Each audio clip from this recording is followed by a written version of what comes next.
Hello friends, Shobit this side. So guys, in this video we will talk about action block. So yesterday I came across a code, so I think it might be useful for you also. So this action block is a class which is provided by .NET Framework. So with the help of this class, you can execute any method on different core of your machine. So basically you are forcing to execute a method on different core of your machine so that you can get the maximum benefit of your machine. So let me show you, let me give you a little overview of my program. So what I did over here, I have a method is get data, and this method is some sort of processing my data. So I just simulating, and here I put a sleep of 1 second just to simulate some behavior. And once I have some process, I will get the output in the form of integers. Okay, so you can treat this method as some API call or maybe some process, some time-bound process. Okay, so in the action call, when you create instance of this action call, you have to specify which type of the input parameter you have to pass to that parameter. So here I am calling this getX get data method, and in this get data method I am passing the input variable x. And there are other parameter we have to also specify that in the execution data flow block option we have a bounded capacity. So data block is basically buffer, you can say that, and you have to specify the size of this buffer. So as of now I have specified 1,000. It may be your requirement, and you can also specify the order, so in which order you want to execute of this method. So I don't care about the order, so that's why I specify as false.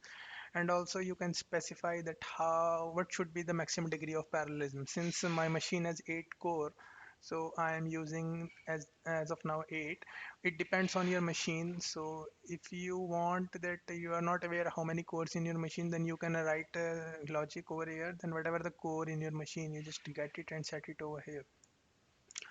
So after that, once we have a block, and after that I'm just executing this block in the for loop for 5 times, and I specify the value input value 1000. So here we will get 1000, get X.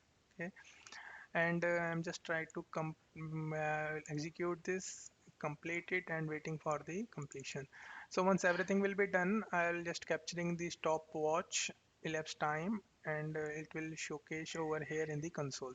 So let me quickly go through and execute this program and show you what is the output. So let me quickly open this. Yeah, so here you can see my program is working. I have to put a breakpoint, something like that. Okay, yeah. So,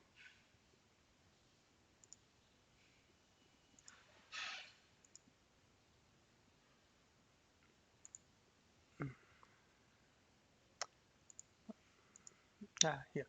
So here you can see this is basically taking 1 second, 1 second and 50 milliseconds, something like that. Okay. Since you can, I have executed this method in the 5 times, and I forcefully said that, okay, I want a maximum degree of parallelism. So it executed, the complete output comes in the 1.5 second. Okay. So what I will do right now what I'll do right now is I just want to showcase that what will happen if I will if I decrease the maximum degree of parallelism. Okay, so let me stop this program, and I want to change this value as a 1. Okay, I don't want parallelism, so it will basically execute on my single core of machine. So once I do that, you will see it will take more than 5 seconds, because all these method execute will execute on my same processor. And with the help of this, you can see, yeah, Here you can see it is taking more than 5 seconds because it is executing on the same core of my machine, and it has to wait for 1 second each and every time. Okay, so this is the benefit basically you will get in this action block. So it basically depends on the maximum degree of parallelism you set. So this type of scenario, so we can use this action block in many scenario. For example, we have lots of API call, we have lots of async method. So we want to execute, we want to run in parallelism manner. So we can use this thing. So that's all from my side. If you have any question, please put comment, and you can email me also if you want. Thank you so much for your time. Thank